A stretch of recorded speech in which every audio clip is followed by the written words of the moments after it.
Buenas noches, bienvenidos a todos. Aquí comienza la edición central de Visión 7. Hola, Juan. ¿Qué tal, Cecilia? Hola a todos en todo el país y ya nos contactamos con el satélite que desde Canadá, en Vancouver, en donde la presidenta habla en la Confederación Sindical Internacional. Por parte de la Confederación Sindical Internacional de invitarme a clausurar este Congreso de Delegados de todo el mundo. Sara recién recordaba mis palabras en Ginebra durante el año pasado, ya desatada la crisis, y cuáles eran los instrumentos y cuál era nuestro concepto frente a cómo debía abordarse esta crisis inédita, financiera, económica, social, pero fundamentalmente política y cultural,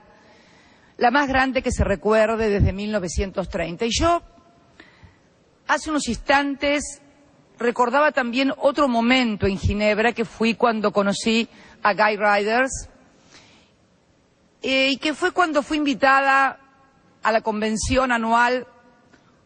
del año 2007. Allí asistió Guy en representación de los trabajadores, el entonces presidente de la Confederación de Empresarios Españoles, José María Cuevas, e invitaron a quien les habla, en ese momento senadora de la República Argentina, como la tercera pata de lo que es la negociación colectiva, Estado o política, trabajadores y empresarios. En aquel momento planteé lo que había sido nuestro modelo de desarrollo a partir del año 2003 y tal vez a muchos les haya parecido un mero ejercicio teórico, pero a la luz de la crisis que se ha desatado y que hoy ha corrido su epicentro del año 2008 con Lehman Brothers a Europa, con fuertes políticas de ajuste, debemos decir que desde la Argentina estamos viendo un escenario y una realidad muy parecida a la que vivió mi país en el año 2001, cuando implosionó un sistema económico, cuando se defaultó la deuda soberana más importante que recuerda la historia del mundo y que había sido precedida esa crisis de políticas de ajuste muy similares a las que hoy se intentan o se están ya aplicando en parte de la eurozona. Cuando comienza la crisis en mi país, comienza a aplicarse esta receta vieja, en donde son los trabajadores los que no fueron invitados a la fiesta, los que no participaron de los festejos, pero los que finalmente tienen que hacerse cargo de la cuenta de la fiesta de los sectores financieros, fundamentalmente, que esto fue lo que pasó en la República Argentina. ¿Cuál fue la receta en aquellos momentos? Exactamente la que hoy se está queriendo aplicar, o ya se ha comenzado a aplicar en muchos países de la eurozona. El tema del déficit fiscal, nadie habla de irresponsabilidad fiscal, por cierto, pero una suerte de reestructuración de los gastos del Estado, pero fundamentalmente orientados a que los costos los paguen los trabajadores, y la concepción de que el problema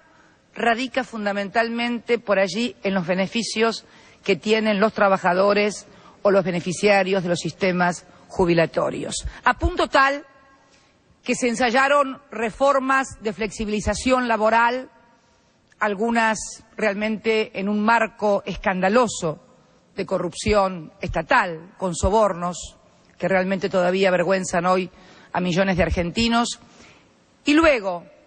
con el advenimiento del nuevo gobierno en 1999, reducción de salarios de trabajadores del sector público, reducción de jubilaciones y pensiones que agravaron el congelamiento que ya venían teniendo las jubilaciones y pensiones y también los salarios desde hacía más de una década. ¿Cuál fue el resultado? ¿Hubo alguna mejora? No. Al contrario, la crisis se aceleró, se precipitaron los hechos y finalmente la Argentina cayó aún más en su PBI y, como no podía ser de otra manera, si se había endeudado con un determinado nivel de PBI, al caer aún más el Producto Bruto Interno, producto del ajuste, se vio imposibilitada de pagar su deuda y se declaró el default. Esta es la historia porque creo que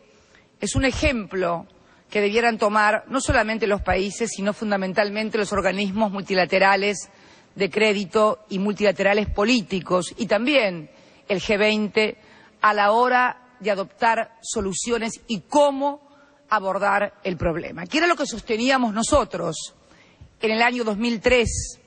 cuando se pretendía que se reestructurase o se pagase una deuda que era impagable en los términos que planteaban los que habían comprado bonos de la deuda argentina a precios irrisorios,